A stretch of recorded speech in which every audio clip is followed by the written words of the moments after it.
Kembali di Fakta 62, perolehan suara Partai Solidaritas Indonesia meningkat drastis. Padahal berdasar hasil hitung cepat sejumlah lembaga survei, PSI hanya mendapat 2,6%. Lalu seperti apa faktanya? Partai politik berlomba-lomba merebut hati rakyat demi melanggengkan langkahnya ke Senayan untuk menjadi wakil rakyat. Namun pemerintah menentukan ambang batas untuk masuk parlemen sebanyak 4%. Perolehan suara paling progresif dialami oleh PSI. Per hari ini PSI mendapatkan suara 3,11%. Sementara di tanggal 26 Februari kemarin, PSI hanya berkutat di angka 2%.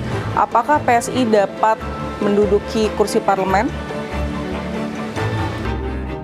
Perolehan suara Partai Solidaritas Indonesia mendadak meroket. Berdasar data real count KPU Senin kemarin, PSI mendapat suara sebanyak 2.404.212 suara atau 3,13%, melampaui hasil hitung cepat sejumlah lembaga survei. Padahal, bila dibandingkan dengan hasil quick count Litbang Kompas misalnya, PSI hanya mendapatkan 2,8% suara. Tanggapi lonjakan suara ini, peneliti Litbang Kompas berikan analisanya. Jika PSI pada akhirnya lolos ambang batas, maka ada perbedaan antara quick count dan hasil KPU, di mana hal ini termasuk kejanggalan. Ya, secara selama masih proporsional ya, angkanya selama proporsional, kalau kita lihat saat ini 3,1 ya rekapitulasi KPU, sementara di sejumlah lembaga kan Kompas misalnya 2,8. Artinya kalau plus minus 1% dengan sampling errornya itu masih relatif masih di dalam batas sampling error gitu ya. Tapi menjadi menarik ketika nanti dia sampai melewati 4% dan lolos ambang batas parlemen. Ini yang mungkin menjadi pertanyaan publik. Sementara hasil hitung cepat, semua lembaga survei menempatkan PSI memang di bawah 4%. Artinya potensi PSI lolos ambang batas parlemen sempit gitu ya. Kalau kita merujuk pada hasil semua lembaga survei tentang hitung cepatnya gitu. Salah satu isu yang mencuat adalah suara PSI besar karena diduga tertukar dengan suara tidak sah di TPS.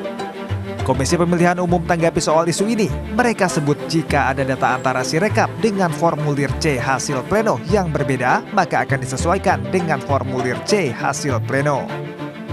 Kalau sekiranya data perolehan suara peserta pemilu yang ada tampilan Sirekap ini tidak sinkron dengan data perolehan suara yang ada dalam foto formulir model C hasil plano, maka itu akan disesuaikan kepada foto formulir model C hasil plano.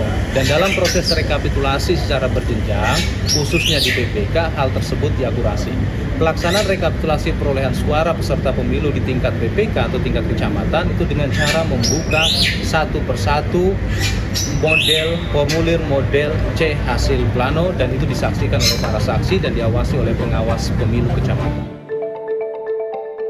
Dalam berbagai kesempatan, PSI percaya diri partai berlambang mawar merah ini akan lolos ke parlemen di pemilu 2024. Siapa bilang PSI nggak lolos ke Senayan?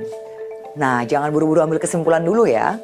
Survei pada awal Februari 2024 yang dilakukan Litbang, sebuah media terkemuka, memperlihatkan elektabilitas PSI mencapai 4,4%. Survei ini nggak pernah dipublikasikan, entah apa alasannya.